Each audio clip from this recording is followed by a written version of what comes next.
मैं अर्जुन गुप्ता स्वागत करता हूं आपका मेरे YouTube channel maths with Gupta sir में।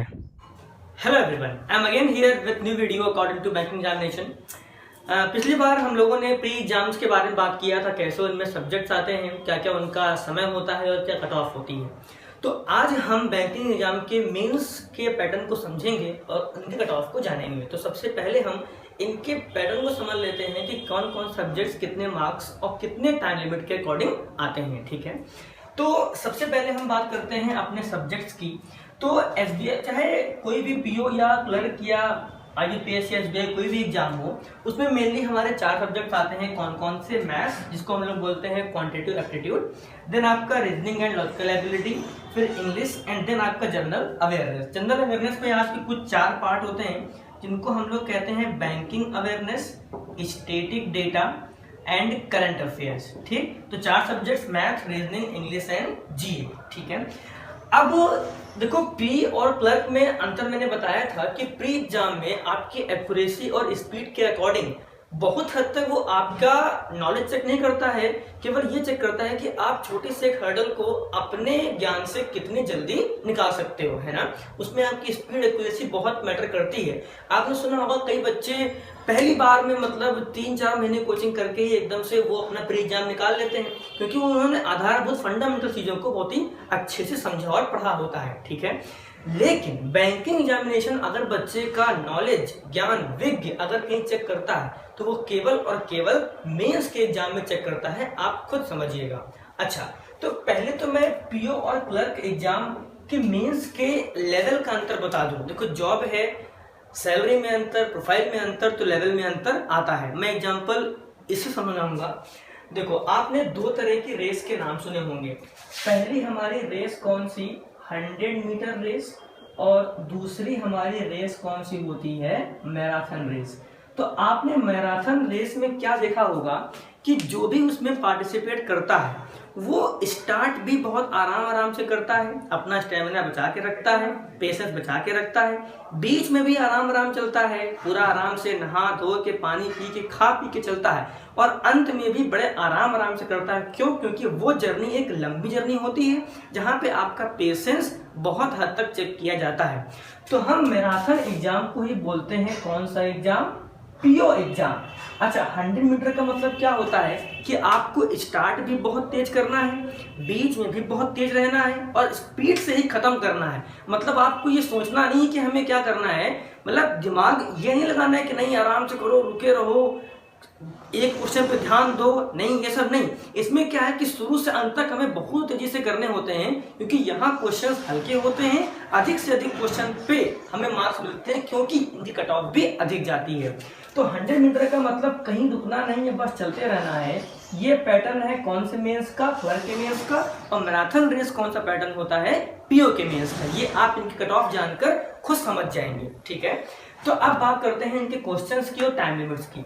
तो एसबीआई पीओ हो या आईबीपीएस पीओ हो, इन दोनों का जो मैथ्स का पेपर होता है, इनमें कुल 35 क्वेश्चंस होते हैं 60 मार्क्स के, और इनका टाइम लिमिट कितना है? 45 मिनट्स। ध्यान देने की बात क्या है कि कुछ क्वेश्चन 1 नंबर के होते हैं और कुछ क्वेश्चन 2 नंबर के होते हैं। अच्छा, एक बात ध्यान रखना कि पीओ के एग्जाम में, कोई भी पीओ का एग्जाम हो, उसमें मैथ्स को केवल मैथ्स नहीं कहते, उसको हम लोग कहते हैं डेटा इंटरप्रिटेशन एंड एनालिसिस।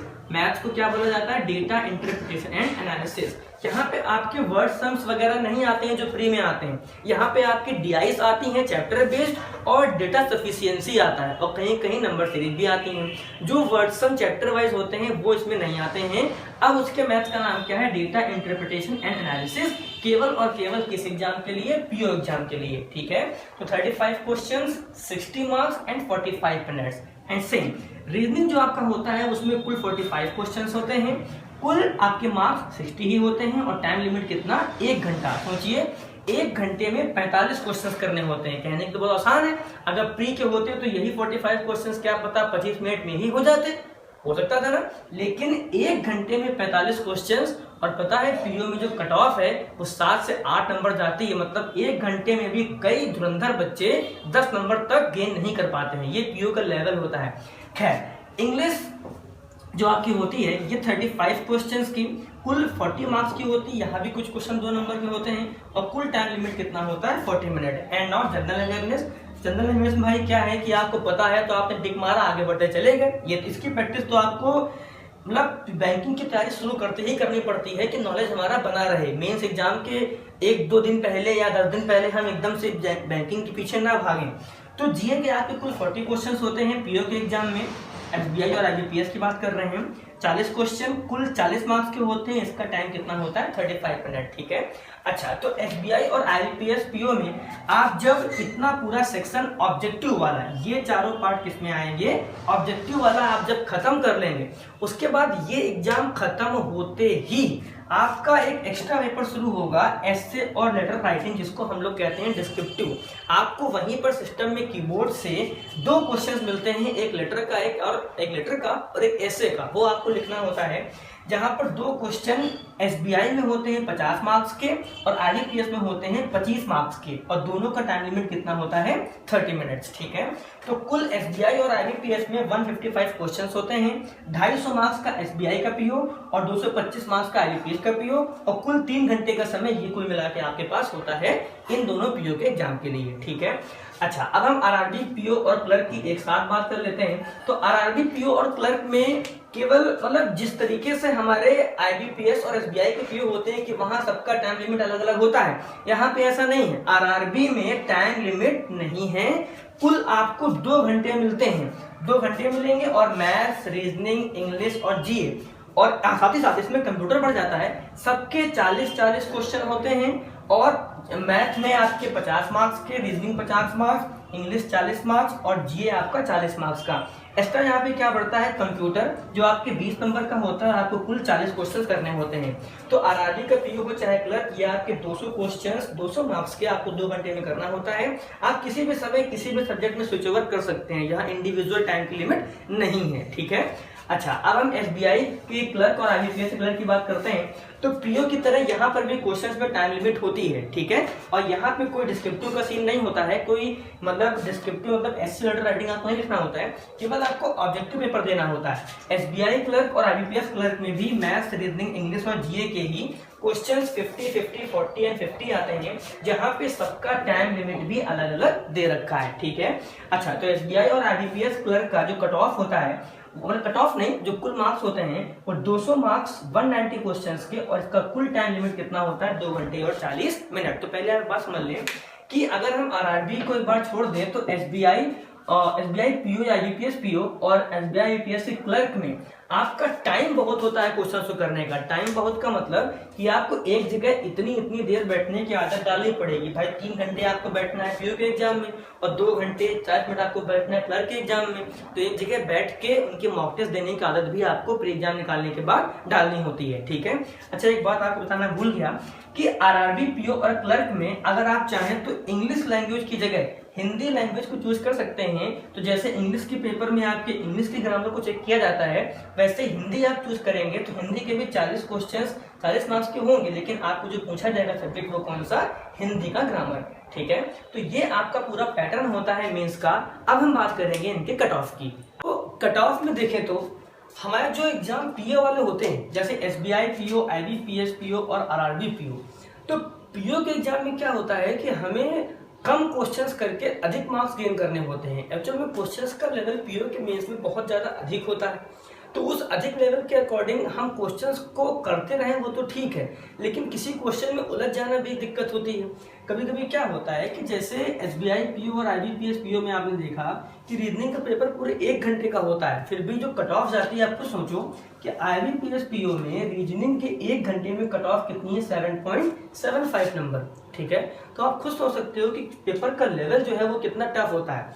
अब देखो, एसबीआई पीओ कुल 250 नंबर का होता है और आईबीपीएस पीओ कुल 225 नंबर का होता है, जबकि यहाँ पे जो कुल कट ऑफ है 2019 की बात करें तो 104.42। तो देखा जाए तो 250 में 104.42 बहुत कम मार्क्स है। अगर हम बात करें कि सेक्शन की बात करें, 4 सेक्शन जो सब्जेक्ट के होते हैं, 5वां कौन सा होता है आपका 50 नंबर का डिस्क्रिप्टिव। तो ऑन एन एवरेज अगर हम इस 250 मतलब 104.42 को 5 से भाग करें तो on an average her subject में हमें कितने नंबर चाहिए 21। आप समझो, तो 21 नंबर के हर सब्जेक्ट के लिए कुल इतने मार्क्स लाने हैं, तब जाके हमारा एसबीआई पीओ का मेंस निकलेगा। ठीक, सबसे बड़ी बात क्या है कि एसबीआई पीओ में आपका कोई भी सेक्शनल कट ऑफ नहीं होता है। अच्छा, वहीं आईबीपीएस पीओ में जो कट ऑफ गई थी 2019 में 71.25, ये हमारी ओवरऑल कट ऑफ है पूरे 225 नंबर में। पेपर काफी टफ आया था, ये आप कट ऑफ देख के मालूम पड़ रहा होगा।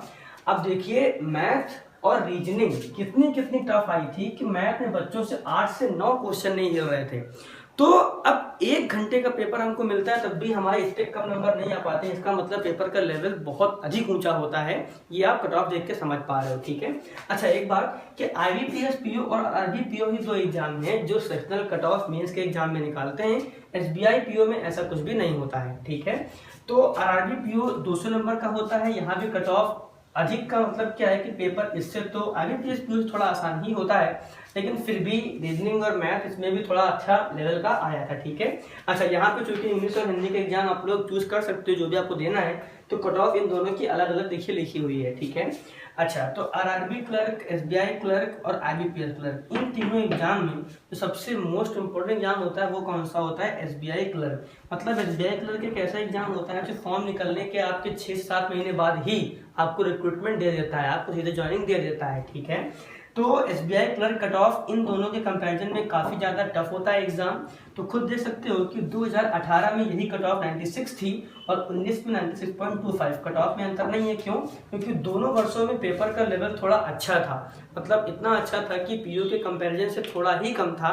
एसबीआई क्लर्क का एग्जाम भी लेवल वाइज काफी ज्यादा अच्छा आने लगा है, मेंस का एग्जाम। ठीक है, अच्छा आईबीपीएस क्लर्क जो आपका होता है वो इससे तो थोड़ा लेवल आसान ही होता है, आरआरबी क्लर्क से बहुत आसान होता है। सबसे आसान जो मेंस हमारा होता है वो कौन सा होता है? आरआरबी का क्लर्क। ठीक है, खुद देख सकते हो आप लोग 200 मार्क्स में 36 नंबर। इस कट ऑफ का मतलब क्या है कि बहुत सारे बच्चे पेपर में अधिक मार्क्स गेन कर रहे हैं, इसी का सिंपल सा मतलब कट ऑफ कैसे आगे बढ़ जाएगी। ठीक है, तो इस तरीके से आप देख सकते हो कट ऑफ कितना क्या वेरी करता है। आपको ध्यान क्या रखना होता है कि अगर पीओ का मेंस का एग्जाम है तो आपको क्वेश्चंस को कम करने होते हैं लेकिन सही करने होते हैं। आप खुद सोच के देख लो कि रीजनिंग में बच्चा 10 क्वेश्चन करे, अंग्रेजी में बच्चा, चलो अंग्रेजी इसका मतलब आसान थी थोड़ी, चलो हम कह रहे हैं 15 नंबर ला रहा है, मैथ में भी अगर 10 नंबर लाए, जीए में 10 नंबर लाए, डिस्क्रिप्टिव में मान लो 15 नंबर ले आए, तब भी वो एग्जाम के पास मतलब कट ऑफ के पास पहुंच सकता है। इसकी बात नहीं कर रहे हैं, इस कट ऑफ के पास पहुंच सकता है। अब ये नहीं कि कट ऑफ पे ही नंबर लाए, अधिक नंबर लाएगा तभी तो काम बनेगा। ठीक है,